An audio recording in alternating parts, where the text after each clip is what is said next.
أعوذ بالله من الشيطان الرجيم. أذن للذين يقاتلون بأنهم ظلموا وإن الله على نصرهم لقدير. الذين أخرجوا من ديارهم بغير حق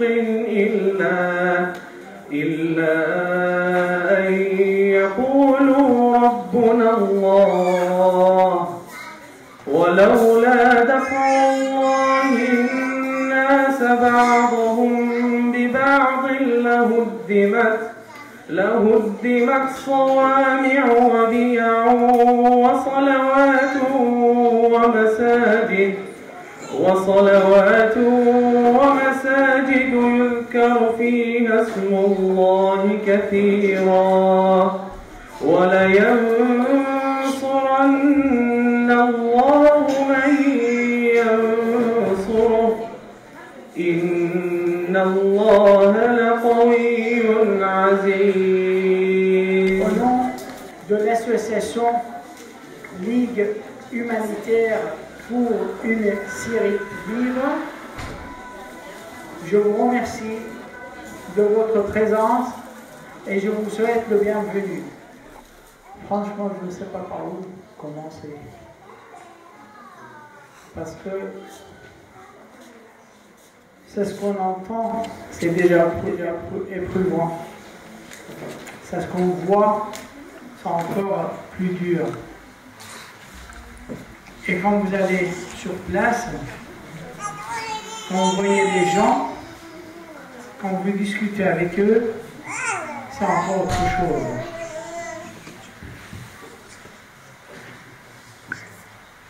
Je ne veux pas parler des images qu'on a déjà vues, qui sont sélectionnées pour qu'ils soient le moins choquants possible. Mais les images atroces que les gens les voient tous les jours sont insupportables. Vous avez vu, peut-être certains ont vu, ces derniers jours, où il y a dans la ville de Nabek, c'est dans le banlieue de Damas, dans le nord, où le régime a bombardé d'abord. Il utilise la manière de raser des quartiers entiers. Par la suite, c'est entre parenthèses, vous avez des gens qui vous disent « Mais pourquoi ils se sont révoltés? S'ils ne sont pas révoltés, ils ne seront pas tués. » C'est comme c'est un contexte, un prétexte. Quand vous avez un tyran, vous ne devez pas, en tant que musulmans, accepter la tyrannie.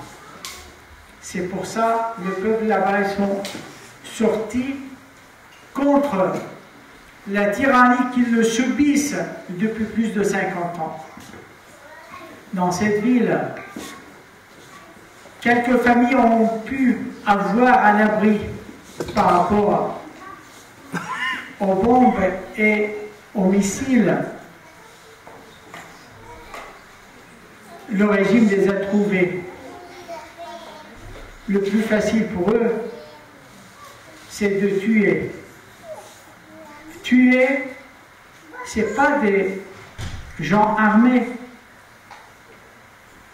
22 enfants, une douzaine de femmes, une dizaine d'hommes. Des hommes âgés. Soi-disant, les gens ne doivent plus vivre en Syrie. Il n'y a qu'un régime qui doit survivre et pour cela, il est capable de tout. Tuer, c'est la première chose, c'est la plus facile. D'ailleurs, des gens que j'ai vus là-bas, ils disaient on préfère qu'il y a une bombe qui tombe sur nous et on en finit. Parce que si jamais ils sont capturés, ils ne sont pas tués par des balles. ils sont égorgés. Des enfants égorgés. Est-ce que vous avez vu, vous avez entendu des gens, des humains, mais malheureusement ils ne sont pas des humains.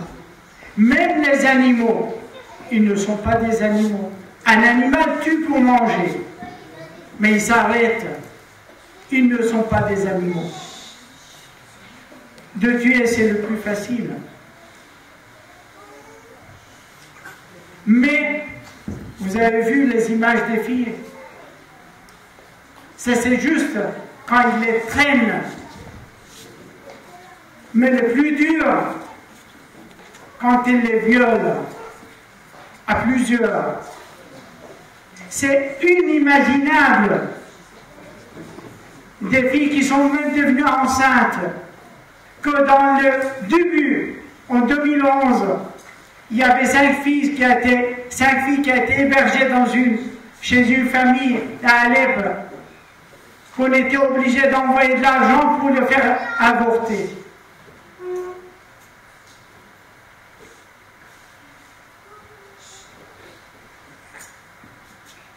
Les gens commencent à dire ça dure, c'est normal, 200 personnes par jour minimum, ce n'est pas grave. Que la Syrie se vide, ce n'est pas grave. Les gens, ils nous ont laissé là, vous allez voir dans les médias, de tout le monde, on n'en parle plus de la Syrie. Plein de gens posent la question, qu'est-ce qui se passe en Syrie? Est-ce que c'est fini? Mais 200 personnes, ce n'est pas assez. Il en faut plus. Il en faut détruire. Et je vous assure, quand vous voyez les images, quand vous êtes sur place, il y a aussi un frère qui va vous parler, témoigner. Quand vous voyez des images, quand vous voyez les gens, vous ne pouvez pas pleurer. Il n'y a plus de larmes dans les yeux.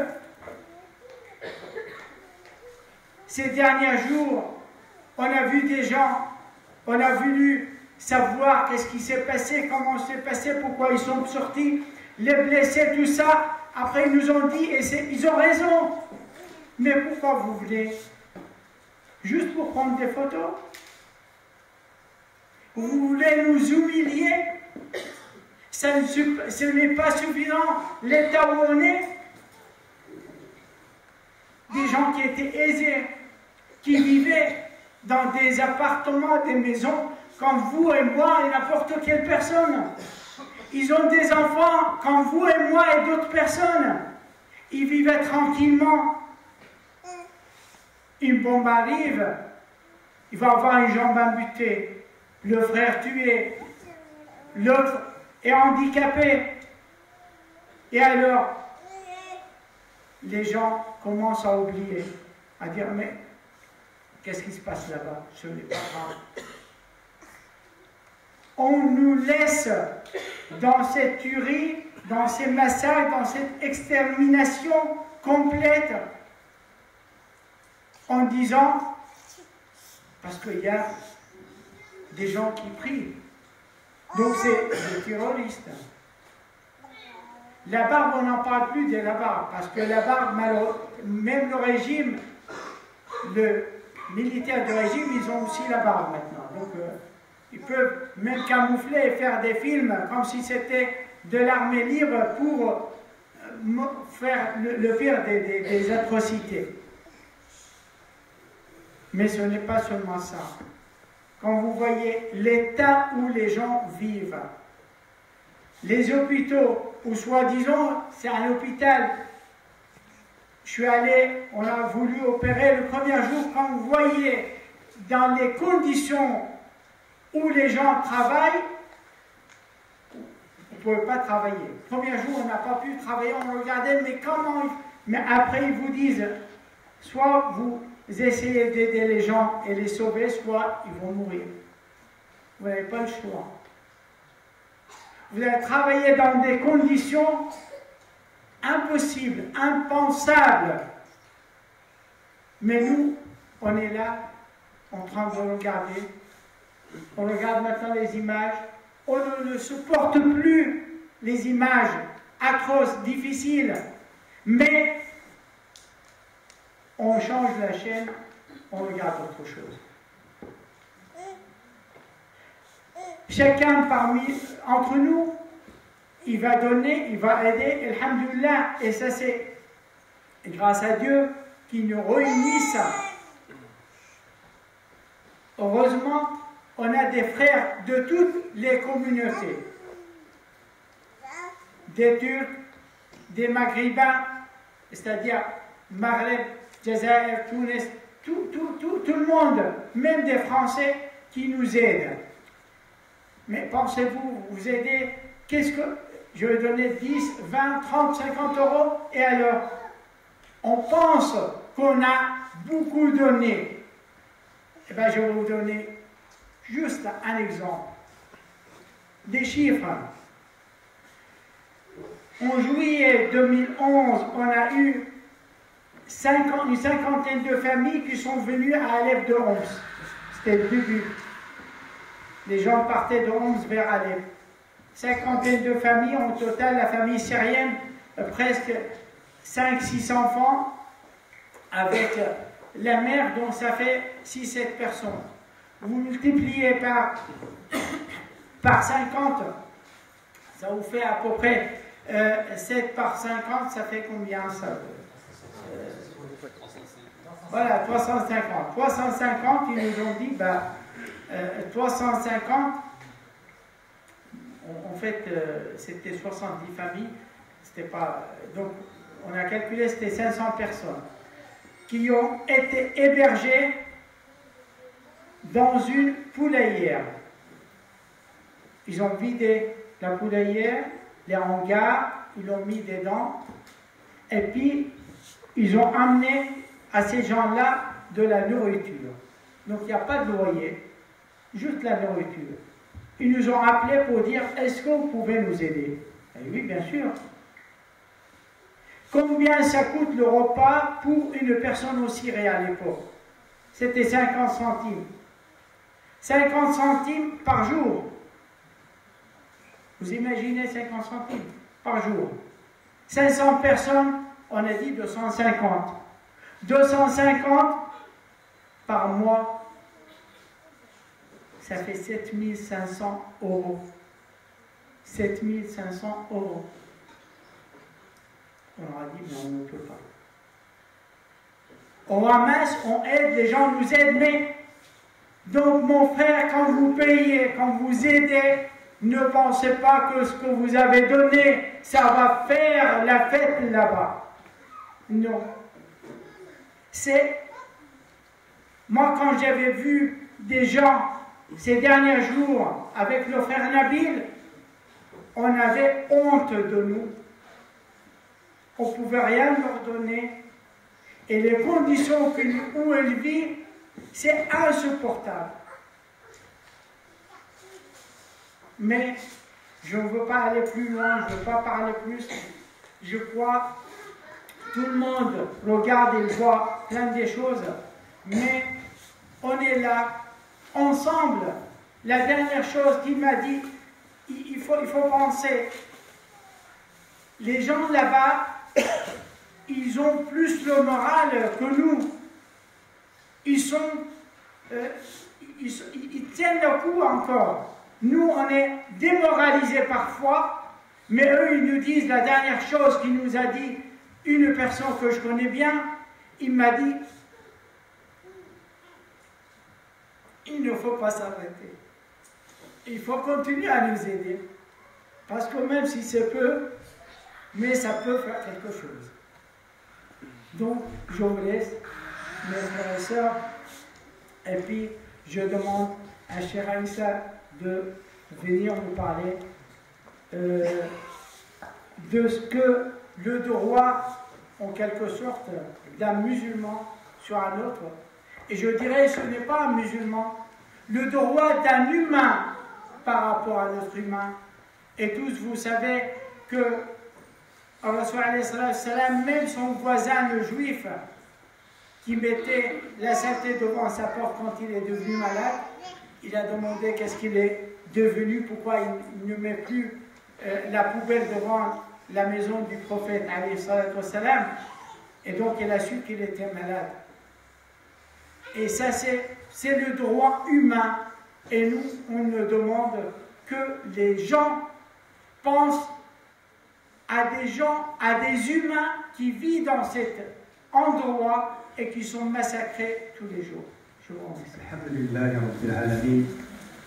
والصلاة والسلام على أشرف المخلوقين سيدنا محمد وعلى آله وصحبه الطيبين الطاهرين. رب اشرح لي صدري ويسر لي أمري واحلل عقدة من لساني يفقهوا قولي. سبحانك لا علم لنا إلا ما علمتنا إنك أنت العليم الحكيم. سبحانك لا فهم لنا إلا ما فهمتنا إنك أنت الجواد الكريم. اللهم لا سهل إلا ما جعلته سهلا أنت تجعل الحزن إن شئت سهلا. اللهم أنشر علينا رحمتك ويسر لنا أمرنا واستعملنا في مرضيك يا رب العالمين. وبعد،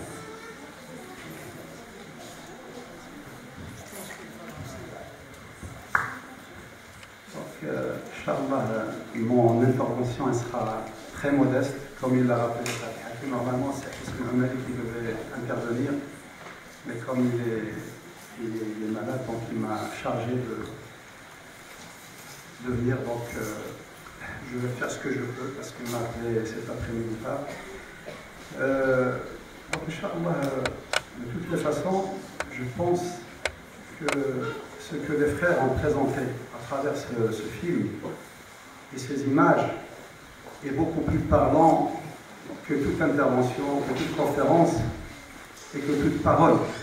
Je pense que des fois les images, ils ont beaucoup plus de sens et d'impact que les paroles.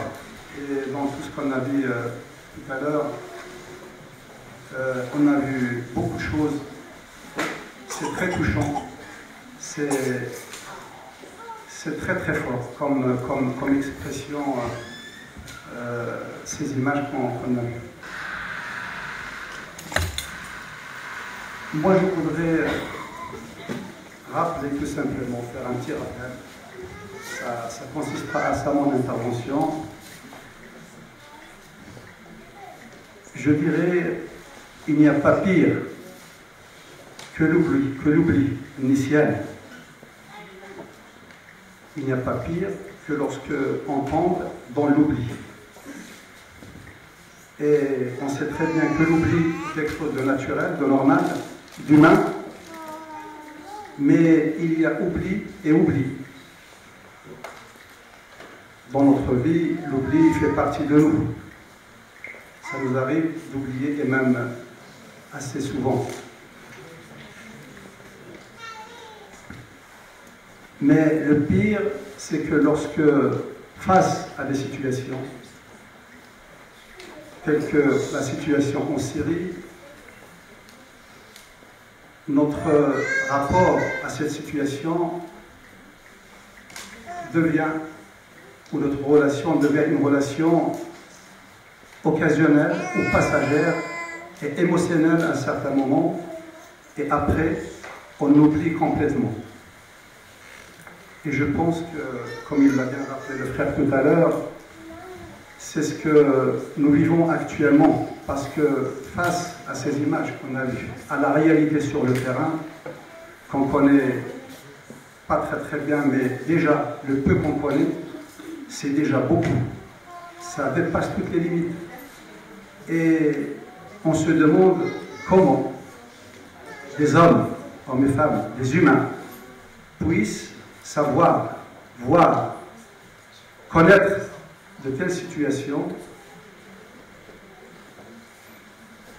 qui vivent constamment sous la terreur, dans la guerre, soumis à une situation imposée par un système que on ne sait pas comment qualifier, et des gens désarmés, démunis, hommes, femmes, enfants, vieillards, malades, n'ont de secours que Dieu subhanahu wa ta'ala actuellement, mais dans les hommes, et puisque nous, en tant que musulmans, on sait très bien que notre appartenance, notre identité de musulman n'a de sens que si on se souvient, on se rappelle, on n'oublie pas et on vit dans le rappel qui produit quelque chose, qui apporte quelque chose à ces gens qui sont nos frères, qui font partie de nous. Nous connaissons tous les textes coraniques et les hadiths qui nous décrivent qu'est-ce que c'est la communauté de l'islam, qu'est-ce que c'est les croyants. Pour ne rappeler que ce hadith du prophète sallallahu alayhi wa sallam qui dit مثل المؤمنين في توادهم وتراحمهم كمثل الجسد الواحد إذا اشتكى منه عضو تداعى له سائر الجسد بالسهر والحمى. L'exemple de la communauté de croyants est l'exemple d'un même corps qui, normalement, si un de ses membres est affecté, c'est l'ensemble des membres qui doivent sentir la douleur et se sentir concernés par ce qui subit. Alors on ne sait pas très bien si nous actuellement, face à ce drame, à cette misère, à ce malheur, est-ce que nous avons vraiment ce sentiment? Et si on l'a, qu'est-ce qu'on fait face à ça? Est-ce qu'il suffit de dire, vous avez vu ce qui se passe en Syrie? Est-ce qu'il suffit de dire, de condamner le régime syrien? Ou nous avons une responsabilité à assumer face à cela? Je pense que le frère l'a très bien rappelé. Ce dont il est question et ce qui détermine la foi du croyant, c'est son action. Ce n'est pas sa parole, c'est son action. Le prophète sallallahu alayhi wa sallam nous parle de la véracité de la foi. Haqiqatul iman. Ma haqiqatul imanik. Un jour, un homme est venu le voir en lui disant, Ya Rasulallah, laqad asbahtu mu'minan haqqa walhamdulillah. Et le prophète sallallahu alayhi wa sallam de lui rappeler à chaque chose sa véracité. Quelle est la véracité de ta foi? Nous les musulmans, tous, on dit qu'on est frères. Mais la fraternité est une vérité, est une réalité. Le prophète nous l'a décrit dans ce hadith que je viens de citer, et bien d'autres. La yu'minu ahadukum hatta yuhibba li akhihi ma yuhibbu li nafsihi. Est-ce que réellement, nous, aujourd'hui, nous avons le sentiment de désirer, de vouloir pour nos frères en Syrie, et sœurs, pour nos frères syriens, ce que nous voulons pour nous?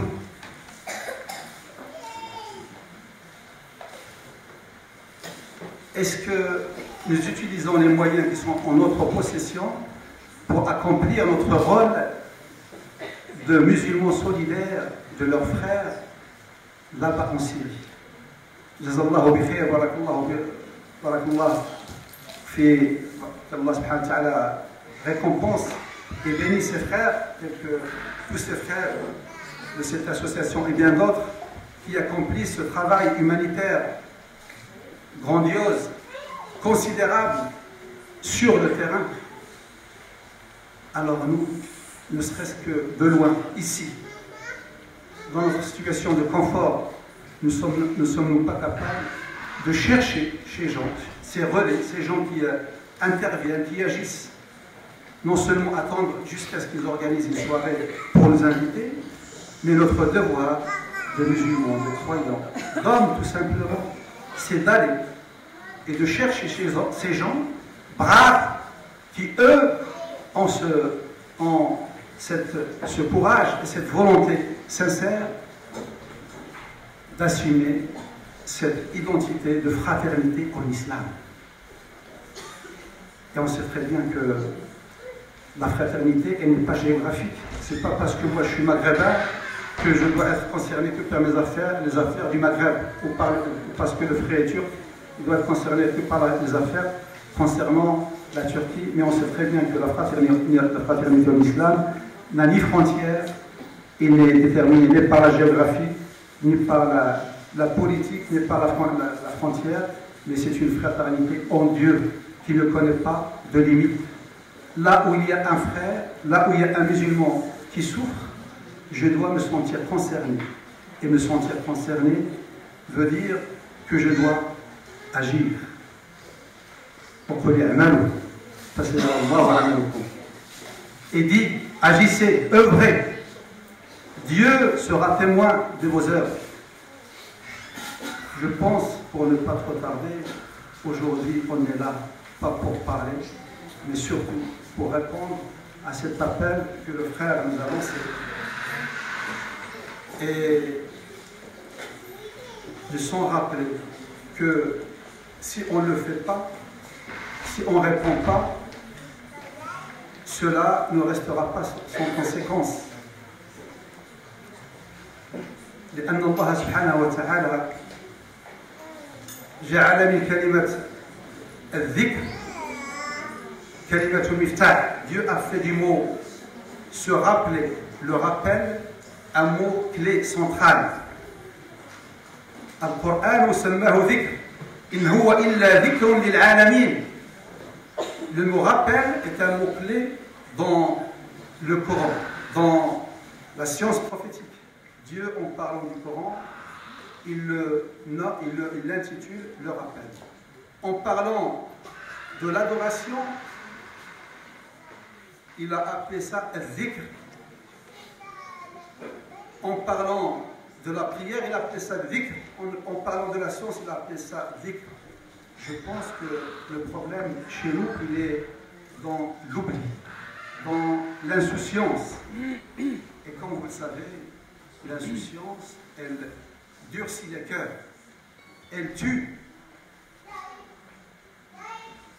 فلما نسوا ما ذكروا به فتحنا عليهم أبواب كل شيء. Dieu nous rappelle que lorsqu'on oublie les commandements divins qui nous incitent à assumer notre responsabilité et notre devoir, alors on s'expose à des multiples risques qui peuvent nous toucher dans notre vie personnelle, dans notre vie de famille, dans notre vie de communauté.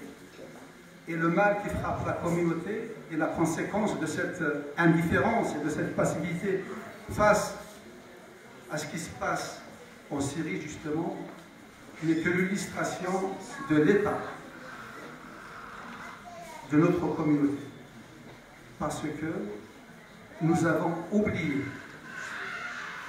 Allah subhanahu wa ta'ala يحذرنا من هذا ولا تكونوا كالذين نسوا الله فأنساهم أنفسهم. Ne soyez pas comme ceux qui ont oublié Dieu. Et oublier Dieu, ça a plusieurs sens. Être avec Dieu ne veut pas dire simplement faire ses devoirs personnels, faire sa prière, aller à la mosquée, mais c'est bien au-delà.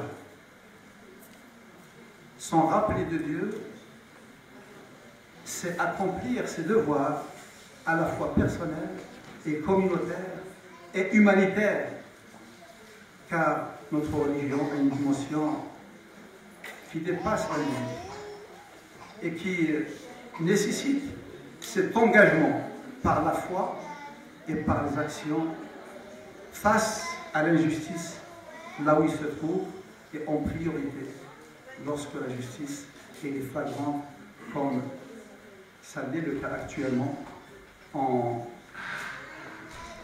Syrie.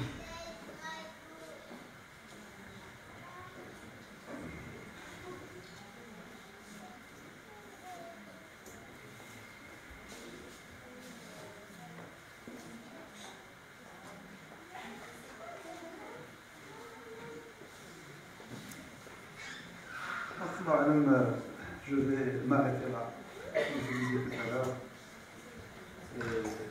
Nabil Masri, donc le frère Nabil Masri, il est de l'école, il est diplômé de Sciences Po, il est aussi diplômé de chef de Chino, donc Sharia, et puis c'est un frère qui a voulu dire qu'est-ce qui se passe en Syrie.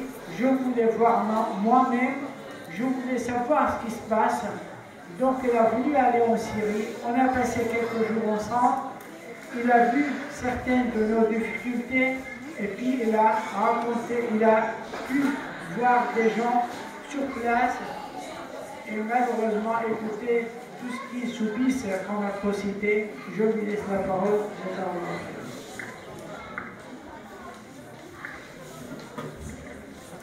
بسم الله الرحمن الرحيم والصلاة والسلام على رسول الله وعلى آله وصحبه ومن والاه. أما بعد, السلام عليكم ورحمة الله. La première des choses à dire naturellement, c'est de remercier l'association Ligue humanitaire pour une série libre de nous donner l'occasion ce soir de pouvoir témoigner d'un voyage et au-delà du témoignage de pouvoir préciser peut-être un certain nombre de choses sur le conflit syrien. Donc on demande à Allah Azza wa Jal qu'il les récompense pour ce travail, pour cet engagement qu'il mène maintenant depuis plus de 2 ans. Ça fait plus de 2 ans que je le connais. Et je les aime voir parce que franchement c'est un travail lourd, un travail difficile, surtout quand on sait avec quelles difficultés les gens vivent en Syrie, et j'imagine également les difficultés inhérentes à une association humanitaire qui essaye de faire un travail de conscientisation et de solidarité avec un peuple en souffrance. Donc, barakallahu fihoum, encore une fois, de tout ce travail. Je vais essayer d'apporter un témoignage du terrain, un témoignage de vécu, parce que comme il a été dit, on a pu entrer en Syrie la semaine dernière, mais je vais essayer d'être le plus concis possible pour vous donner l'opportunité de poser d'éventuelles questions, Inch'Allah, parce que c'est à travers de vos questions qu'on peut préciser un certain nombre d'éventuelles zones d'ombre. Donc voilà, Inch'Allah, pour mon intervention. Je vais vraiment essayer d'être le plus court possible, encore une fois. Comme il a rappelé Dr Adnan, ma volonté, elle était d'aller en Syrie, ou en tout cas, au moins, de voir au sud de la Turquie les réfugiés et les déplacés syriens, pour pouvoir me faire une idée définitive du conflit. Évidemment, je savais, vous savez également, on est loin ici de relayer les théories du complotisme, mais il y a de manière régulière et répétée dans la communauté et ailleurs de la communauté, des gens qui mettent en doute la réalité de ce qui se passe aujourd'hui. Pourtant, c'est clair et évident depuis maintenant plus de 2 ans et demi, il y a un dictateur qui s'accroche au pouvoir depuis maintenant des décennies et un peuple qui a essayé de se libérer à la faveur de ce qui s'est passé en Tunisie et en Égypte et qui a eu en face de lui non pas un pouvoir qui essaie de discuter, mais un pouvoir qui a réprimé et qui a réprimé de la manière la plus bestiale depuis le départ. Mais j'ai quand même voulu aller là-bas pour pouvoir me dire, comme ça, Inch'Allah, on écarte toute espèce de soupçon vis-à-vis de la situation syrienne. Donc, encore une fois, avec l'association pour une Syrie libre, j'ai pris contact avec eux. On a organisé un voyage. Le docteur Adnan était déjà sur place. Et donc, j'ai pu rester au sud de la Turquie et en Syrie de dimanche soir de la semaine dernière jusqu'à jeudi matin. Donc, 3-4 jours à peu près. Quand on est arrivé, donc, le premier jour en Turquie, la chose qui frappe, c'est le nombre de réfugiés sur place. Il faut savoir aujourd'hui que les réfugiés syriens se comptent par millions dans l'ensemble des pays limitrophes de la Syrie, des millions également à l'intérieur. Mais pour faire très vite, ce qui m'a particulièrement choqué et frappé, c'est l'intérieur du territoire syrien. Mardi matin de la semaine dernière, c'est-à-dire il y a une semaine, vraiment jour pour jour, on a pu entrer via les réseaux de l'association et d'un certain nombre d'anciens détenus qui nous ont fait passer par une route secondaire à l'intérieur de la Syrie. Nous sommes arrivés dans un camp de réfugiés qui s'appelle le camp de réfugiés de Hatmé. C'est un camp de réfugiés dans lequel s'entassent des milliers, pour ne pas dire des dizaines de milliers, de réfugiés syriens. Ce sont des réfugiés évidemment qui ont échappé à la terreur, qui ont échappé à la mort. Ils viennent de l'ensemble du territoire syrien. Ce qui frappe, c'est le nombre d'enfants. Mais ce qui frappe au-delà de tout, c'est le dénuement. C'est le dénuement. Alhamdoulilah, c'est vraiment un bienfait qui est pour nous ici en France. Chacun va rentrer chez soi ce soir, va retrouver une demeure, va retrouver un frigo, va retrouver un chauffage. Là-bas, il faut se dire qu'il y a des gens depuis maintenant plus de 2 ans, ou à peu près 2 ans, bientôt 2 ans, vivent dans le camp de réfugiés sous des tentes. Et toutes les familles avec lesquelles on a pu discuter relatent la même chose. Un pouvoir syrien implacable. Je rappelle quand même, pour ceux qui l'auraient oublié, que ça fait maintenant depuis la fin des années 60 que c'est une même famille qui dirige l'État syrien. Une même famille, un même clan. Et qui le dirige de la manière la plus brutale. Et pour ceux qui veulent aller un peu plus loin, je les renvoie vers un ouvrage que je lisais quand j'étais dans l'avion, qui s'appelle L'État de barbarie. L'État de barbarie, d'un chercheur français qui s'appelle Michel Seurat. Je vous le recommande parce que est détaillé dans l'État de barbarie la mécanique mortifère du régime de Bachar el-Assad et de son père Hafez el-Assad. Donc tous ceux avec lesquels on a pu discuter nous relataient, encore une fois, un régime qui fait partie aujourd'hui des pires régimes que le monde arabe ait connus depuis l'indépendance. Il nous relate également comment, au début de la révolte, les gens ont voulu se libérer, ont voulu s'émanciper. Comment les gens, en voyant ce qui s'était passé en Tunisie, puis en Égypte et en Libye, se sont dit c'est peut-être le moment de sortir encore une fois de cette longue nuit de régime de terreur à laquelle on était asservis depuis des décennies. Et il nous raconte surtout l'implacable répression qui s'est abattue sur eux à partir de mars 2011. Et toutes les familles qu'on a pu visiter, soit la personne qui est en face de nous avait passé des années de prison. J'ai été surpris par exemple de rencontrer plusieurs amis d'enfance, du docteur à Alep. 3 avaient passé 15 ans de prison dans les prisons du régime d'Assad. Notamment dans la prison la plus célèbre, mais en termes de perversité, de torture, de répression terrible, qui s'appelle la prison de Tadmor, la prison de Pamir. Et si je peux me permettre, et je vois Machallah Cheikh Aminta, peut-être qu'il pourra en parler mieux que moi, sur l'importance du Coran. Et ça, c'est une histoire qui m'a marqué. Un des détenus et un des amis d'enfance de Cheikh Adnan, du docteur Adnan, Abou Ammar, m'expliquait comment ils étaient torturés quotidiennement. Et comment, malgré la torture, ils gardaient cette envie d'être proche avec le Coran. Il m'a raconté une histoire que, évidemment, les livres, les stylos, tout ce qui était du domaine de l'écriture et littéraire était banni, était interdit. Certains d'entre les détenus avaient appris le Coran. Et il me relatait comment les autres avaient appris le Coran. Ils l'avaient appris de parole à parole. C'est-à-dire que ceux qui apprenaient le Coran dans les cellules apprenaient le Coran, ceux qui connaissaient par cœur apprenaient le Coran oralement à ceux qui ne l'apprenaient pas et qui ne l'avaient pas encore appris. Et il m'a raconté quelque chose qui restera dans ma mémoire toute ma vie. Pour pouvoir écrire, vu que tout était interdit, il prenait parfois ce qu'il y avait à l'intérieur des paquets de cigarettes. Bon, je ne sais pas s'il y en a qui fument ici, mais à l'intérieur des paquets de cigarettes, il y a une espèce de feuille en aluminium à l'intérieur. Moi, je me rappelle, parce que mon oncle fumait, je me rappelle qu'à l'intérieur du paquet, il y a une feuille en aluminium. Il prenait cette feuille et il gardait un des os du repas qu'ils avaient mangé. Et avec l'os du repas, sur la feuille d'aluminium, ils écrivaient un certain nombre de versets. Et c'est comme ça qu'un certain nombre de détenus ont appris le Coran à l'intérieur des prisons syriennes. Beaucoup ne l'avaient pas appris en entrant dans la prison. Tous l'ont appris par cœur en sortant de la prison, malgré la torture, et malgré les privations, et malgré la répression. Tout ça pour vous dire la force d'un peuple, la force de gens qui sont entrés en prison pour le simple fait de vouloir vivre libre, de vouloir vivre libre.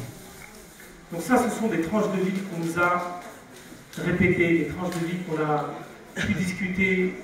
Et encore une fois, ce qui relate, ce qui ressort de toutes les discussions qu'on a eues, c'est des familles qui ont perdu des membres, des gens qui ont été tués, des maisons détruites et dévastées, des mosquées également qui ont été éventrées, mais tous, malgré le fait de vivre aujourd'hui dans un dénuement le plus complet, gardent la foi en Allah Azza wa Jalla.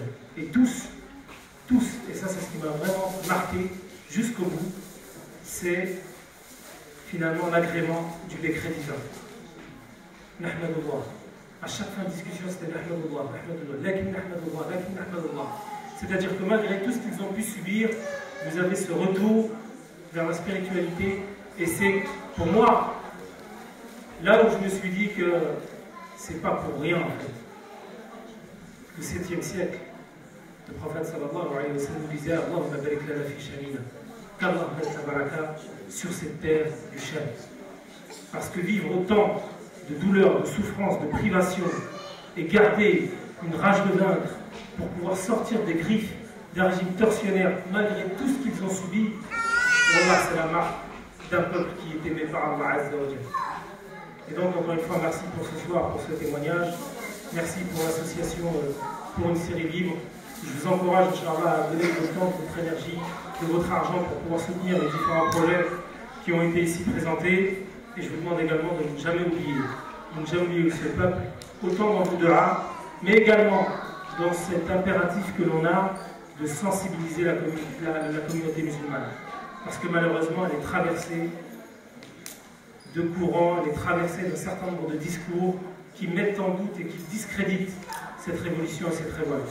Attention, attention, et 3 fois attention à ceux qui essayent de jeter le discrédit et de disqualifier la révolte d'un peuple, parce que ces gens-là sont la plupart du temps des agents intellectuels de gens très pervers. Et donc les fondamentaux du conflit, il faut toujours les rappeler. Toujours rappeler les fondamentaux du conflit. Un peuple qui a souhaité sortir des griffes d'une répression impitoyable. Et un régime qui est là depuis maintenant plus de 40 ans, qui essaie de maintenir en captivité des Syriens qu'ils considèrent comme des esclaves depuis maintenant plus de 40 ans. Et ça, il faut toujours le rappeler. Barakallahu fikum. C'est s'il vous plaît. Aujourd'hui, vous avez vu beaucoup de choses, beaucoup d'informations, surtout des choses très tristes. Et c'est vrai que c'est pas facile à encaisser. Moi, j'ai juste une demande à vous faire, à vous tous qui êtes ici. Ne soyez pas seulement les récepteurs de notre message, transmettez-le. Vous en avez le droit. Vous ne soyez pas syrien, c'est pas un problème. Et si vous estimez que vous n'en savez pas assez pour défendre votre point de vue, apprenez et transmettez. Ne soyez pas juste des récepteurs. Merci. Barakallahu fikum. Barakallahu fikum. Donc, nous remercions nos frères et sœurs qui ont organisé cette soirée pour informer les frères et les sœurs de la situation et aussi pour nous sensibiliser. Il faut savoir, avant de faire dua, le prophète sallallahu alayhi wa sallam nous dit l'exemple de la communauté musulmane. Il dit مثل المؤمنين في توادهم وتلاحمهم وتعاطفهم كمثل الجسد إذا اشتكى منه عضو تداعى له سائر الجسد بالسحر والحمى. Il dit l'exemple de croyants dans l'affection qu'ils ont les uns vers les autres, la miséricorde qu'ils ont les uns vers les autres, la compassion qu'ils ont les uns vers les autres, c'est comme l'exemple d'un seul corps. Lorsqu'un membre est infecté, c'est tous les corps qui ressentent la douleur et la fièvre. Donc certes, tout un chacun d'entre nous, nous devrons nous interroger, est-ce que ça nous touche? Est-ce qu'on sent quelque chose de dire, chacun d'entre nous maintenant, on va rentrer chez nous, nous sommes au chaud, nous avons mangé, nous avons bu, comment dirais-je, nous avons tous les conforts. Et dire, dans cette période de froid, il y a des gens qui sont sous des tentes, sans chauffage, sans couverture, sans rien, qui n'ont pas de toit, qui n'ont rien à manger, qui sont malades, qui sont blessés, qui souffrent. Est-ce que nous ressentons leur douleur? Nous devons nous interroger et aussi et voir nos réactions. Si réellement on ne ressent rien, on est indifférent, réellement ça veut dire qu'on doit s'interroger sur la sincérité de notre foi, de notre attachement à cette religion. Donc, comme il m'a été demandé de terminer par le Coran, Inch'Allah, on va terminer par le Coran. أعوذ بالله من الشيطان الرجيم بسم الله الرحمن الرحيم الحمد لله رب العالمين الرحمن الرحيم مالك يوم الدين إياك نعبد وإياك نستعين اهدنا الصراط المستقيم صراط الذين أنعمت عليهم غير المغضوب عليهم ولا الضالين آمين اللهم إنا نسألك الهدى والتقى والعفاف والغنى اللهم إنا نسألك موجبات رحمتك وعزائم مغفرتك والغنيمة من كل بر والسلامة من كل إثم والفوز بالجنة والنجاة من النار اللهم فارج الهم وكاشف الغم مجيب دعوة المضطرين رحمن الدنيا والآخرة ورحمهما أنت ترحمنا اللهم ارحمنا اللهم فرج هموم إخواننا في سوريا في فلسطين وفي كل بقاع العالم اللهم فرج همهم ونفس كربهم اللهم داوي مرضاهم وارحم موتاهم اللهم انصرهم على عدوك وعدوهم اللهم يا الله أنت ناصر المستضعفين اللهم يا رب المستضعفين اللهم انصر إخواننا المستضعفين المظلومين في سوريا وفي فلسطين وفي كل بقاع العالم اللهم عجل لهم نصرك اللهم عجل لهم نصرك اللهم فرج همومهم ونفس كروبهم اللهم آوي مشرديهم اللهم ارحم موتاهم اللهم اشف مرضاهم اللهم انصرهم على عدوك وعدوهم برحمتك يا ارحم الراحمين يا رب العالمين اللهم يا الله يا حي يا قيوم يا ذا الجلال والاكرام اللهم اصلح احوال المسلمين اللهم اصلح احوال المسلمين اللهم اصلح احوال المسلمين وخذ بناصيتهم الى الهدى اللهم جنبهم الفواحش ما ظهر منها وما بطن واخرجهم من الظلمات الى النور برحمتك يا ارحم الراحمين اللهم اصلح ذات بينهم اللهم وحد صفهم واجمع كلمتهم على الحق والهدى برحمتك يا ارحم الراحمين يا رب العالمين ربنا آتنا في الدنيا حسنه وفي الاخره حسنه وقنا عذاب النار اللهم بارك لاخواننا في جهودهم اللهم بارك لهم جهودهم اللهم تقبلها منهم اللهم تقبلها خالصة منهم برحمتك يا أرحم الراحمين يا رب العالمين اللهم صل وسلم وبارك على عبدك ورسولك محمد وعلى آله وصحبه وسلم تسليما سبحانك اللهم وبحمدك نشهد أن لا إله إلا أنت نستغفرك ونتوب إليك وآخر دعوانا الحمد لله رب العالمين.